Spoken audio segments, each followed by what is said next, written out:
Hey y'all, hey, it's your girl Kat, and I'm back with another exclusive video. And this one is on my guy, Sonny Liston. Yes, Sonny Liston, right? Okay, so yeah, let's get into it. Sonny Liston was an American professional boxer. Born May 8th, 1932 in Sanslow, Arkansas. Sonny was about 6'1". He had a reach of 84 inches, and he was married to Geraldine Seathel. Liston competed from 1953 to 1970 as a dominant contender of his era. He had become the world heavyweight champion in 1962 after knocking out Floyd Patterson in that first round. Liston was particularly known for his toughness, his punching power, his long reach, and intimidating appearance. Mr. Sonny, a.k.a. the Big Bear, he had a total of 54 fights, in which wins were 50, wins by KO 39, and his losses were 4. That's an incredible record if you ask me. 4 losses after 54. So that means to tell me you whooped everybody's tail in 50 fights. Oh yeah, you a bad mother. Shut your mouth. I'm just playing now. Let's get back to it, guys. Charles Sonny Liston was born in 1930 into a sharecropping family who farmed the poor land of Moorledge Plantation near Johnson Township, St. Francis County, Arkansas. His father, Toby Liston, was in his mid-40s when he and his wife, Helen Baskin, who was almost 30 years younger than Toby, moved to Arkansas from Mississippi in 1916. Helen had 1 child before she married Toby, and Toby had 13 children with his first wife. Toby and Helen together had 12 children, Sonny being the second youngest. So wait a minute. You mean to tell me that was 13 plus 12, and that equals, yeah, that's a lot of kids. I don't know how they did that, how they managed, because, honey, with 5 kids, I'll be running around in circles. You hear me? But, yeah, they did it, and he shined for his family, obviously, being a world boxer. But, yeah, let's get back to it. Unfortunately, there is no official record of Liston's birth, because his family's home state of Arkansas did not make birth certificates mandatory until 1965. His family, but not one, Charles or Sonny Liston, can be found in the 1930 census, and in the 1940 census, he was listed as 10 years old by then. It has been suggested that Liston himself may not have known what year he was born, as he was not precise on that matter. Liston believed his date of birth to be May 8th, 1932, and he used this for official purposes. But by the time he won the world title, an age appearance added credence to rumors that he was actually several years older. In his younger years, Toby Liston inflicted whippings so severe on Sonny that the scars were still visible decades later. The only thing my old man ever gave me was a beating, Liston said. In 1946, Helen Baskin, along with some of her children, moved to St. Louis to seek factory work. Around this time, Sonny was around the age 13, according to sources. At that time, Sonny had stayed with his father, but about a year later, he decided to reunite with his mother and siblings. After traveling to be with his mother again, Liston tried going to school, but he quickly left because he kept getting joked on about his illiteracy. The only employment that he could obtain was sporadic and exploitative. By this time, Liston had turned to crime and led a gang of thugs who committed muggings and armed robberies. Because of the shirt he wore during robberies, the St. Louis police called Liston the Yellow Shirt Bandit. When caught in January 1950, Liston gave his age as 20, while the St. Louis Globe-Democrat reported that he was 22. Convicted and sentenced to 5 years in the Missouri State Penitentiary, Liston started his prison time on June 1st, 1950.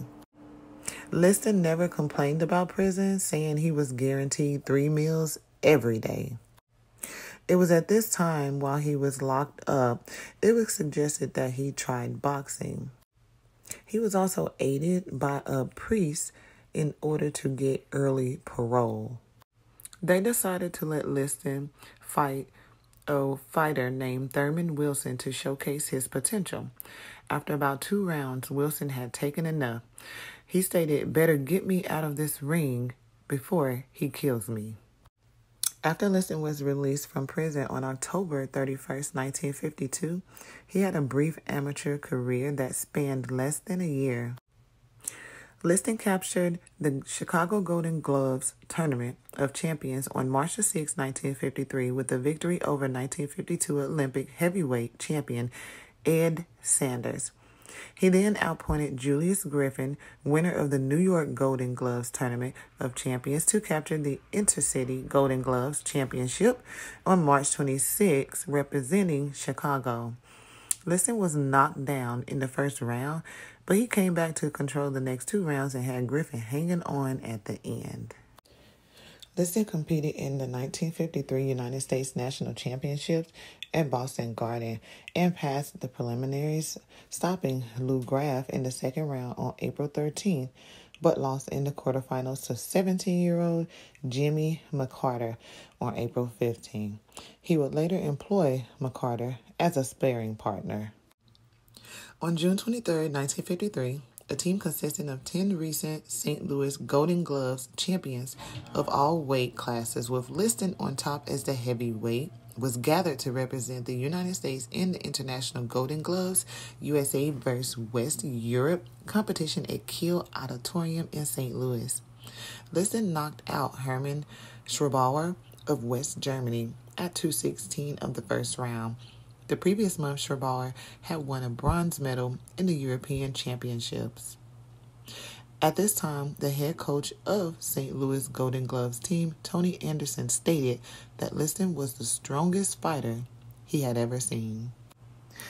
Liston signed a contract in September 1953, proclaiming, "Whatever you tell me to do, I'll do." The only backers willing to put up the necessary money for him to turn professional were close to underworld figures, and Liston supplemented his income by working for racketeers as an intimidator enforcer. The connections to organized crime were an advantage early in his career, but were later used against him. Liston made his professional debut on September 2nd, 1953, knocking out Don Smith in the first round in St. Louis, where he fought his first 5 bouts. He was 6 feet 1 inches, 1.85 meters, and had an exceptionally powerful physique with a disproportionately long reach at 84 inches, equaling 2.13 meters. His fist measured 15 inches, 38 centimeters, around the largest of any heavyweight champion ever. I think it's safe to say his reach was out of this world, and you probably would not have been able to get away from him in that ring at all. Period. Like, yeah, you weren't going nowhere. It's inevitable. It was stated that his hands looked like cannonballs when he made them into a fist. And people often thought that he was left-handed because he had a crushing left jab and a powerful left hook, but he often fought in an orthodox stance. On September 7th, in 1954, Liston suffered defeat for the first time in his 8th professional fight, losing to Marty Marshall, a journeyman with an awkward style. In the 3rd round, Marshall nailed Liston, reportedly while he was laughing, and broke his jaw. A stoic Liston finished the fight, but lost in an 8th round split decision. On April 21st, 1955, he defeated Marshall in a rematch, dropping him 4 times en route to the 6th round knockout. They fought for the 3rd time on March the 6th in 1956, which Liston won by a 10-round unanimous vote. In 1958, Liston returned to boxing. He won 8 fights that year, 6 by knockout. He also went with a new manager in 1958 named Joseph Pep Barone, who was a frontman for the mobsters Frankie Carbo and Frank Blinky Parlomo. The year 1959 was a banner one for Liston. After knocking out contender Mike DeJohn in 6 rounds, he faced Cleveland Williams, a fast-handed fighter who was billed as the hardest-hitting heavyweight in the world, against whom he showed durability, power, and skill, nullifying Williams' best work before stopping him in the 3rd round. This victory is regarded by some as Liston's most impressive performance. He rounded out the year by stopping Nino Valdez and Willie Bezmenov. In 1960, Liston won 5 more fights, including a rematch with Williams, who lasted only 2 rounds. Roy Harris, who had gone 13 rounds with Floyd Patterson in a title match, was crushed in 1 round by Liston. Top contender Zora Foley was stopped in 3 rounds. After demolishing these top-ranked fighters in the heavyweight division, Liston was regarded as the top contender champion in waiting. All right, guys, we finally made it to the fight everyone has been waiting for, all right? So this is Liston versus Cassius Clay. You know who Cassius Clay is. Muhammad Ali, of course. All right, so Liston made his 2nd title defense on February 25th, 1964 in Miami Beach, Florida, against Cassius Clay, Muhammad Ali. Liston was a heavy favorite. In a pre-fight poll, 43 of 46 sports writers picked Liston to win by knockout. Odds makers give Liston 7-1 to win. Clay countered in a verse, "If you want to lose your money, then bet on Sonny." Liston was supremely confident of easily beating Clay, trained minimally for the fight, and went ahead with it despite an injury to his left shoulder. From the opening bell, Liston attempted to close with Clay, looking to land a hard punch to the head to end the fight quickly and decisively. Although Clay often carried his gloves down at his waist, seemingly open to attack, he proved very difficult to hit. With Clay quickly ducking his head left, right, or away, Liston's leading left jabs largely failed to land. As Liston pursued his target, Clay retreated, using his foot speed to slip away into open space in the ring, largely circling to left and away from the thread of Liston's left hook.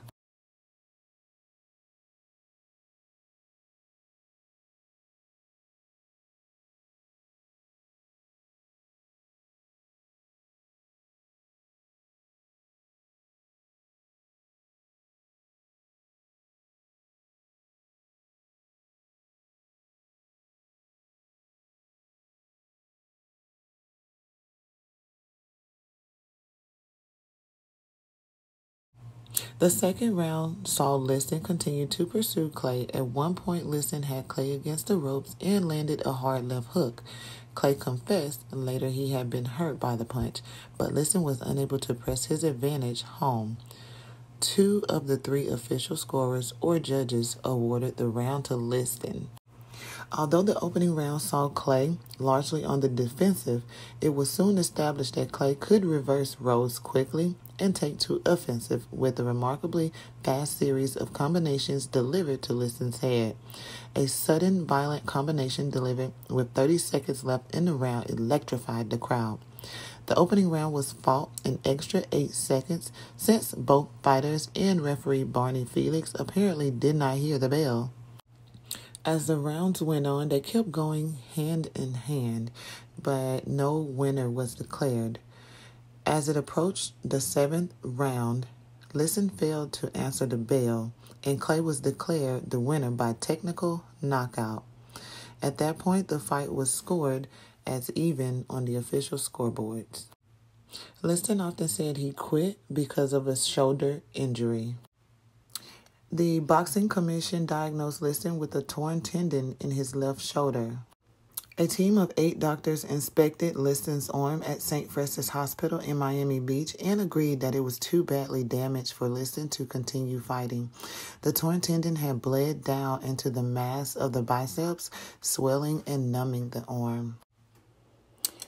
After many fights after the Muhammad Ali, it comes to Liston It comes down to Liston winning his final fight, a tough but one-sided match against future world title challenger Chuck Wepner in June 1970. The bout was stopped after the ninth round due to cuts over both of Wepner's eyes. Wepner needed 72 stitches and suffered a broken cheekbone and a nose. Wepner, who also fought George Foreman and Muhammad Ali, said that after his career was over, that Liston was one of the hardest puncher he had ever faced. Liston is ranked second in the ESPN.com list of the hardest hitters in the heavyweight history. Liston was found dead by his wife, Geraldine, in their Las Vegas home on January 5, 1971. On returning home from a 2-week trip, Geraldine had smelled a foul odor emanating from the main bedroom, and on entering saw him slumped up against the bed, a broken foot bench on the floor. Authorities theorized that he was undressing for bed when he fell over backwards with such force that he broke the rail of the bench. Following an investigation, Las Vegas police concluded that there were no signs of foul play and declared Liston's death a heroin overdose. The date listed on the death certificate is around December 30th, 1970, which police estimated by judging the number of milk bottles and newspapers around the front door of the property. Sergeant Dennis Caputo of the Clark County Sheriff's Department was one of the first officers on the scene.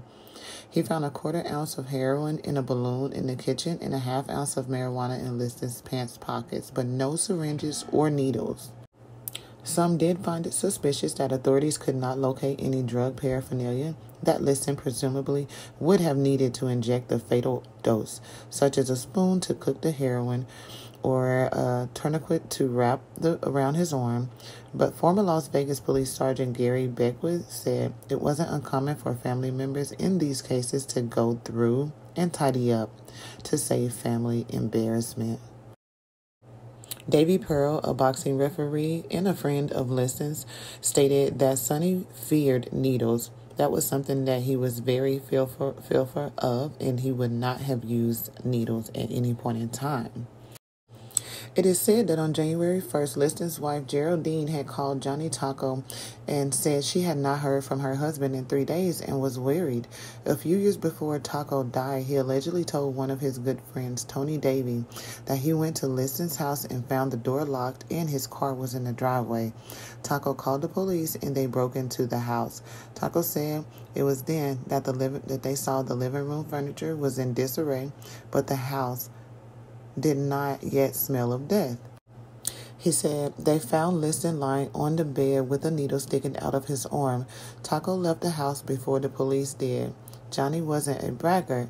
Davy told Liston biography, Paul Gallagher.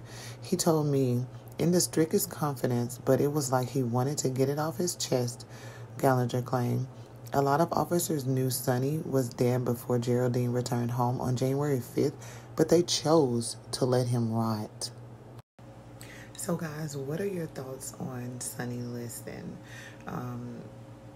Do y'all think he was murdered? Do y'all think he actually took the drugs himself? This is one of those cases that only God knows. Unfortunately, there were no cameras that were reported. And